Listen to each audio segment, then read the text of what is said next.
이번 시간에는 세계 경제 흐름 읽는 방법에 대해서, 즉 세계 지표를 분석하는 방법에 대해서 여러분들께 말씀드리도록 하겠습니다. 주요하게 알아둘 지표는요, 여러분들께서 중요하게 보셔야 되는 것 중에 리보 금리가 있고요. 이 테드 스프레드, 원자재 가격 운송 지표가 있습니다. 자, 지금 굉장히 생소하실 수가 있는데요. 제가 각각 내용에 대해서 굉장히 쉽게 설명을 드리겠고, 여러분들 주식 투자하실 때 글로벌 지표를 떼어놓고 설명을 드릴 수가 없고, 또 떼어놓고 역시 마찬가지 투자를 할 수 없기 때문에 이 부분을 반드시 보시라는 말씀 드리겠고, 굉장히 간략하고 명확한 내용들이기 때문에 복잡하게만 생각하실 필요는 분명히 없다는 말씀 아울러서 드리도록 하겠습니다. 자, 여러분들께서 첫 번째로 이러한 지표를 검색할 수 있는 곳이 필요하겠죠. 단순하게 이게 어떤 지표인지는 모르는데 어떻게 투자를 해야지 되는가, 이런 생각을 하실 수도 있기 때문에 여기에 먼저 말씀을 드리겠는데요. 자, 외국의 사이트입니다. www.stockchart.com이라고 입력을 하시면 지금 보시는 바와 같은 화면이 뜨게 되고요. 그 중에서 각각 지표를 찾으실 때는 우측 상단에 보이시는 엔터 심볼이라는 공란이 있습니다. 고라고 버튼이 붙어 있죠. GO에서 고. 거기에다가 지금부터 각각 말씀드리는 내용은 입력을 해보시면 여러분들께서 쉽게 검색하실 수가 있기 때문에 그렇게 접근을 하시면 되겠습니다. 세계 경제 흐름 보는 방법 중에서 가장 첫 번째는 세계 지표를 보는 방법입니다. 자, 위에 달러 DJW라고 되어져 있죠. 이걸 어디다 입력을 하냐면 바로 저기 우측 상단에 빨간색 사각형이 되어 있는 부분에 바로 이 화면, 즉 달러 DJW라고 입력을 하시면 이러한 차트를 보실 수가 있습니다. 자, 이 지표는 뭐냐면요, 전 세계 지표의 평균이에요. 미국, 유럽인 영국, 독일, 프랑스, 스페인, 이탈리아, 그리스부터 굉장히 많이 있죠. 그리고 중국 지수, 일본 지표, 중요한 한국, 기타 대만, 태국 여러 가지 지표가 있는데 전 세계 지표의 평균이라고 보시면 돼요. 여러분들께서 코스피 하면 한국 지수의 어떤 평균이라고 보실 수가 있는 거 아니에요? 많은 종목들에 대해서 코스피 시장에 마찬가지 세계 지표는 모든 국가의 평균이라고 보시면 됩니다. 자, 그렇다면 이러한 지표를 보면서 전 세계 주식시장의 움직임을 볼 수가 있는데 왜 봐야지 되냐? 바로 말씀드렸다시피 글로벌화가 됐기 때문에 전 세계 지표를 함께 보면서 접근하시는 게 그만큼 도움이 되시겠죠. 자, 두 번째는 선진시장입니다. 미국, 유럽, 일본 선진시장이 됩니다. 여기에는 달러 MSWORLD, 즉 MS 월드라고 입력을 하시게 되면은 선진, 즉 세계 선진 시장의 평균 지수가 보시는 바와 같이 나오게 됩니다. 자, 선진 시장을 봐야 되는 이유는 한국 시장의 경우에는 이머징 마켓, 즉 신흥 국가도 아직까지 되어져 있습니다. 거의 선진 시장임에도 불구하고 아직까지는 선진 지수에 편입이 안 되어져 있기 때문에 선진 시장으로 구분은 안 되어져 있고요. 이머징 마켓, 즉 신흥 국가도 신흥 시장으로 편입이 되어져 있기 때문에 여러분들께서는 구분해서 과연 선진 시장이 강한지 이머징 마켓이 강한지를 보기 위해서 앞서 보여드렸던 전 세계 지수와는 별개로 선진 시장과 이머징 마켓을 보실 때 이 선진 시장을 보는 방법이 달러 MSWORLD라고 검색을 하시면 볼 수가 있게 되는 것이죠. 자, 이것을 봐야 되는 이유는 선진 시장의 지수가 좋아야지만 향후에 이머징 마켓에 대한 매수세가 유입이 되게 되고, 또 이머징 마켓에 대한 매수세가 유입이 되었을 때 결국 여러분들의 수익이 나올 수 있는 거죠. 왜? 결국 주식시장이 올라야지 되는 거 아니겠습니까? 다시 한번 요 심볼, 제가 달러 MSWORLD라고 되어 있는 부분들을 유심히 잘 받으시기 바랍니다. 자, 제가 지금 강의를 맡고 있는 시간들이요, 여러분들이 흔하게 접근할 수 있는, 또 내지는 시장에서 쉽게 강의를 들을 수 있는 부분들이 아니기 때문에 또박또박 차분하게 말씀을 드리고 여러분들 익숙해지실 수 있는 시간을 충분히 드리고 있는 것이기 때문에 잘 봐두셔야지 됩니다. 자, 이번에는 이머징 마켓입니다. 이머징 마켓의 심볼은 $MSEMF예요. 이 밑에 MSCI 이머징 마켓 프리 인덱스라고 써 있는 걸 볼 수가 있는데요. 차트 윗단에 좌측 상단이죠. MSEMF라고 딱 치시면 신흥 국가들의 평균 지수가 나오게 됩니다. 세계 지수가 잘 움직이고 있는데 선진 시장 보니까 잘 올라가고 있어요. 좋다 그거예요. 그런데 이렇게 MSEMF라고 쳐봤더니 신흥 시장의 주가는 별로이면 현재는 세계에서 선진 시장만 주가가 움직이고 있다고 보시면 되겠습니다. 이러한 시장의 흐름이 빈번하게 나타나요. 자, 일본 시장의 엔화가 100엔대, 그죠? 넘었던 적이 있죠. 넘고 있죠. 막 이럴 때가 있습니다. 일본 시장은 선진 시장이에요. 엔화의 약세가 초래가 된다면 신흥국에는 굉장히 부정적인 영향을 미칩니다. 그랬을 때 엔화 약세가 나타나네? 세계 지수를 보니까 세계 지수는 잘 올라가고 있어요. 선진 시장을 보니까 선진 시장도 잘 올라가고 있어.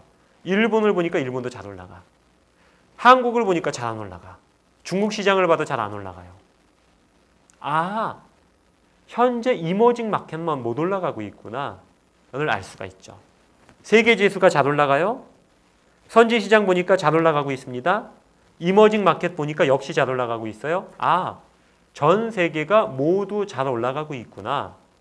역시 마찬가지로 볼 수가 있는 거죠. 자, 선진 시장이 잘 못 올라가요. 그런데 이머징 마켓이 잘 올라가요. 아, 지금은 신흥 국가들, 신흥 시장에만 주식 자금들이 많이 몰리고 있고 잘 올라가고 있구나. 바로 이 점을 보기 위해서 세계 지수를 보는 방법, 선진 시장을 보는 방법, 이머징 마켓을 보는 방법까지 모두 말씀을 드린 것이기 때문에 내용을 잘 파악해 두시길 바라겠습니다. 자, 다음은 뭐냐면 MS 월드에다가 점점, 즉 콜론을 찍고요. MS EMF, 이 달러 반드시 들어가야 됩니다. 달러 MS WORLD 점점 찍고요. 달러 MS EMF. 이건 무슨 뜻이냐면 선진 시장이라고 했죠. 앞에 거는, 뒤에 거는 신흥 시장이라고 했습니다. 즉 선진 시장을 신흥 시장으로 나눈 값이에요. 무슨 얘기인지 복잡하죠. 2 나누기 1 하면 2가 나옵니다. 즉 선진 시장 나누기 신흥 시장을 했는데 이 차트가 올라가고 있다면 신흥 시장 주가만 올라가고 있는 거예요. 상대적으로 신흥 시장이 강하다는 의미입니다. 자, 지금 보시는 화면은 2013년도 초부터 해서 6월달, 7월달까지 쭉 보여드리고 있는 건데 계속 지표가 올라가고 있죠. 즉 2013년도에는 선진 시장으로 돈이 몰렸었다라는 거고요. 반대로 이거는 뭐 반대가 아니고요. 이거에 대한 해석을 하면 한국 시장은 별로 재미가 없었구나로 해석이 될 수 있습니다. 그런데 예를 들어서 이 지표가 하락 흐름을 보였다 그러면은 선진 시장보다는 신흥 시장에 대한 흐름이 강했다라는 의미이고, 그렇다면 한국 주식 시장은 굉장히 재미있었구나라고 역시 마찬가지 해석될 수 있는 부분들이기 때문에 역시 이 부분들도 아울러서 보실 필요가 있습니다. 라는 말씀을 드릴 수 있는 거고요. 다음으로 리보 금리를 말씀드리겠습니다. 리보 금리를 보셔야지 되는 거는요. 신용이 좋으면 적은 이자로 돈을 빌려줍니다. 신용이 안 좋으면 비싼 이자를 받죠. 자, KB금융, 많은 금융사들이 있죠. 국민은행, 돈을 빌립니다. 이율이 싸죠. 그다음에 저축은행에서 빌립니다. 이자가 비싸집니다. 저기 어디 명동 가서 사채로 돈을 빌립니다. 이자가 아주 높아지죠. 질이 안 좋은 사채업자한테 돈을 빌린다. 1년에 엄청난 이자를 줘야지 돼요. 큰일 나죠. 리보 금리는 전 세계의 기준금리입니다. 즉 전 세계의 경제가 문제가 없다면 리보 금리는 별로 안 올라가게 돼요. 달러 LIBOR 숫자 3을 치면 리보 금리 3개월물이 나옵니다. 이 지표가 갑자기 튀어 올라가면 전 세계 경제에 문제가 있구나라고 보시면 되고요. 이 지표가 굉장히 낮게 안정적으로 움직인다면 세계에는 문제가 없구나. 또 꾸준하게 금리가 올라간다면 이거는 전 세계가 화당 국면이구나 보시면 됩니다. 즉 급격하게 튀어 올라갈 때만 여러분들이 주의를 하시면 됩니다. 즉 급격하게 튀어 올라간다는 것은 현금 비중을 늘릴 거에 대한 고민도 아울러서 하실 필요가 있다는 의미가 되겠죠. 다음으로 테드 스프레드는 뭐냐면요. 미국의 국채에서 리보 금리를 뺀 거예요. 자, 미국의 국채는 전 세계 기축통화, 즉 달러입니다. 달러와의 가치가 급등급락을 한다거나 리보 금리가 급등락하게 되면 문제가 되죠. 그래서 리보 금리와 테드 스프레드를 같이 봤더니 문제없이 움직이고 꾸준한 상승을 하거나 내지는 안정적으로 움직이면 문제가 없는 거고요. 급등을 한다던가 급락을 하면 그때는 세계 경제에 대한 문제가 있다라고 충분히 해석할 만하다고 말씀을 드릴 수가 있는 겁니다. 그래서 이 지표에 대해서는 리보 금리와 테드 스프레드는 반드시 두 가지를 같이 보실 필요가 있고요. 테드 스프레드를 보는 방법은 달러 TED라고 보시면 됩니다. 그렇게 보시면 되기 때문에요. 이 부분들 리보 금리와 테드 스프레드는 반드시 여러분들이 쌍으로 보셔야지 된다는 말씀을 드릴 수가 있는 것이겠죠. 자, 다음 화면은 원자재 가격을 알아보는 건데요. 이 달러 CRB라고 치게 되면 원자재 가격 지표를 여러분들이 보실 수가 있습니다. 자, 원자재 가격 지표 달러 CRB가 뭐냐면요. 원자재라는 것은 금도 있고 은도 있고 석유도 있고요. 축산물도 있을 수도 있고 철도 될 수 있고 구리가 될 수도 있고 아연이 될 수도 있고 주석이 될 수도 있습니다. 자, 전 세계에 화랑이 왔다. 공장을 많이 짓는다. 부동산 붐이 일어났다. 철강이 많이 필요해집니다. 또 부수적으로 목재도 많이 필요해지죠. 시멘트를 만드는 석회도 필요해질 수도 있습니다. 컴퓨터를 만들 때는 금으로 댐을 하죠. 납보다는 금이 전기가 잘 통하니까 금도 필요해지게 됩니다. 산업용 다이아몬드도 필요해지게 되고요. 결국 뭐냐? 전 세계가 화랑 국면을 맞이하게 되면 원자재 가격 역시도 올라가게 됩니다. 왜? 수요가 많아지니까. 그래서 이러한 원자재 가격이 어떤 방향으로 움직이는지도 여러분들이 잘 보셔야지만 향후에 주식 투자하는데 굉장히 큰 도움이 되실 수 있다는 말씀 아울러서 드릴 수가 있는 것이겠죠. 그래서 원자재 가격 잘 보셔야지 되고 원자재 가격은 꾸준하게 올라가는 게 좋습니다. 물론 예를 들어서 어떤 기업이 밀가루 기업인데 밀 가격이 계속 올라간다? 영향을 받을 수도 있습니다. 즉 어떠한 기업이냐에 따라서 틀려질 수가 있다는 겁니다. 다만 전체적인 원자재 가격이 올라간다면 전 세계에 대한 경제는 좋다라고 해석 가능한 거고요. 자, 다음으로 운송지표에 대해서 말씀을 드리겠습니다. 운송지표가 굉장히 중요한 이유 중에 하나는 무엇이냐면요. 아주 중요한 부분일 수도 있겠는데요. 이 운송지표라는 것은 물건이 많이 팔리게 되면 당연히 많은 차량이 필요해지게 되고 운송지표가 올라갈 수밖에 없습니다. 예를 들어서 경제가 좋아져서 많은 사람들이 외식을 한다. 햄버거를 많이 먹는다. 또 휴대폰도 자주 바꾼다. 돈이 많아지면 많이 바꾸겠죠. 시계를 산다. 옷을 산다. 가방을 산다. 멋진 가전제품, 50인치짜리 TV도 바꾸고 하다 보면 이런 것들이 공장에서 전부 다 자동차로 이동을 하게 되겠죠. 경제에 가장 직접적으로 영향을 미치는 것은 이러한 운송지표도 굉장히 커다란 영향을 준다는 것을 여러분들이 알아두셔야지 됩니다. 그래서 운송지표도 앞서 말씀드렸던 지표와 마찬가지로 운송지표가 꾸준하게 올라가기 시작한다면 세계 경제는 굉장히 좋아지고 있구나. 충분하게 여러분들이 예상 가능한 지표입니다. 그래서 세계 지표 보시고 선진 시장이 강한지 신흥 시장이 강한지 비교해 보시고 세계적인 금리 흐름, 리보 금리라든가 테드 스프레드 어떻게 움직이는지 보시고 전 세계에 대한 경제가 좋다면 원자재 가격이 어떻게 움직이는지도 여러분들이 한번 살펴보실 필요가 있고요. 그리고 운송 지표를 보시면서 소비가 확대가 되는지. 운송 지표가 계속 좋아지면요. 제지주. 종이죠, 종이? 네. 왜? 물건은 보통 종이 상자에다 오니까. 제지. 내지는 유통업, 유통주식들, 홈쇼핑주 이런 것들이 있죠.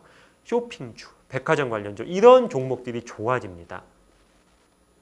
사실 기본적인 여러분들의 이 기초를 닦기 위해서 하고 있기 때문에 각각의 지표에 대해서 어떤 종목을 찾아내는지까지 깊숙이 들어가지는 않겠지만 여러분들이 이러한 지표를 보면서 충분히 예상 가능한 생각들을 하신다면 여러분들의 투자 수익은 분명히 예전보다는 훨씬 크게 나아질 수 있다는 말씀 드리겠고요.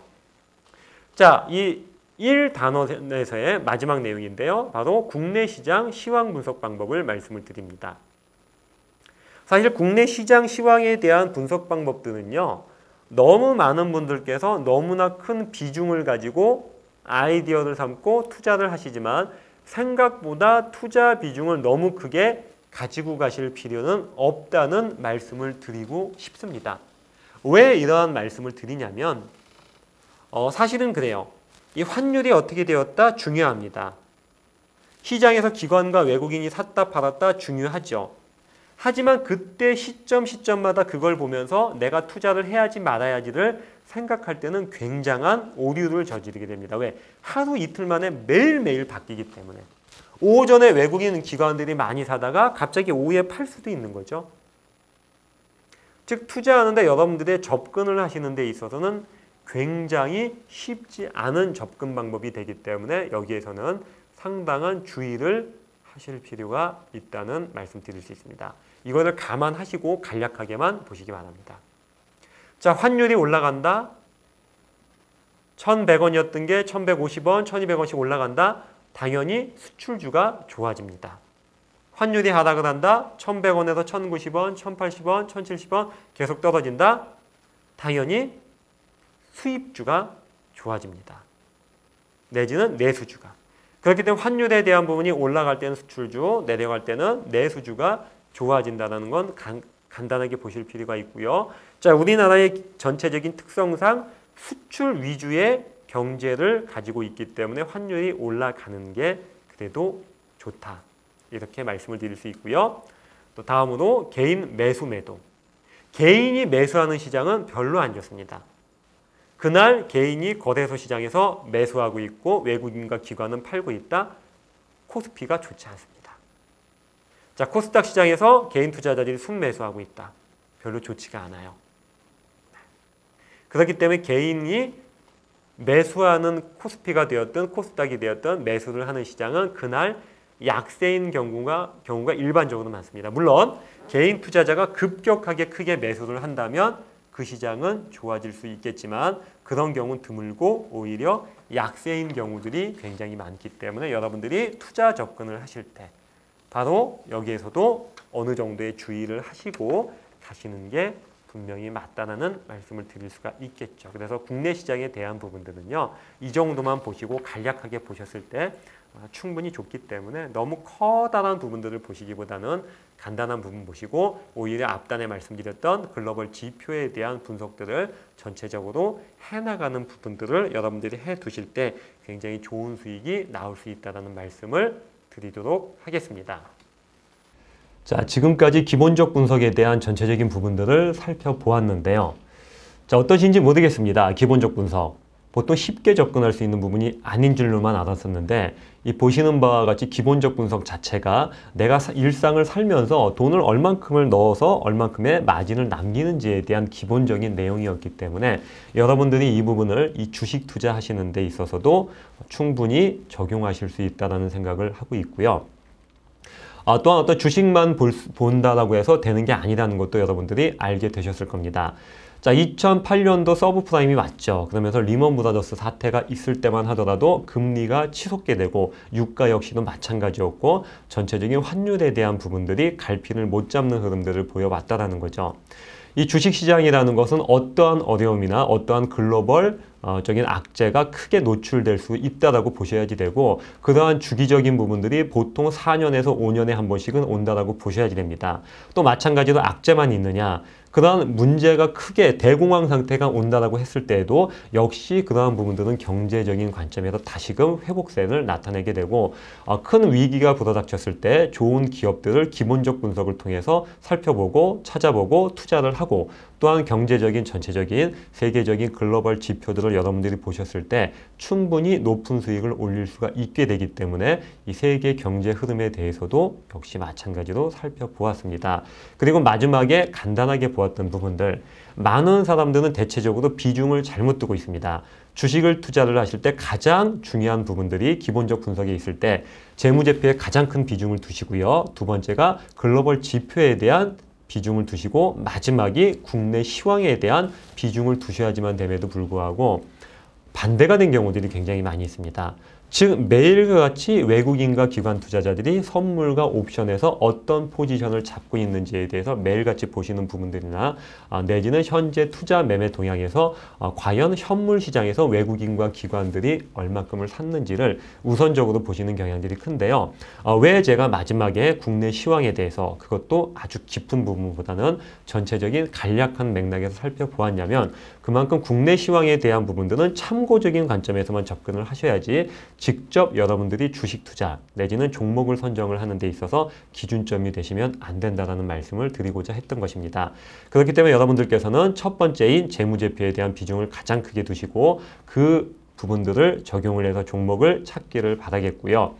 다음으로 두 번째, 세계 글로벌 지표에 대한 부분들을 세세하게 분석을 해서 그 중에서도 중요한 부분, 오늘 말씀을 드렸던 부분일 텐데요. 그 부분을 보시고 현재 투자를 해야지 될지 아니면 현금 비중을 일정 부분 가지고 가야지 될지를 결정을 하시고, 마지막 이 국내 시황에 대한 부분들은 참고적으로 보시면 좋은 결과가 있으실 거라는 믿음을 가지고 있습니다.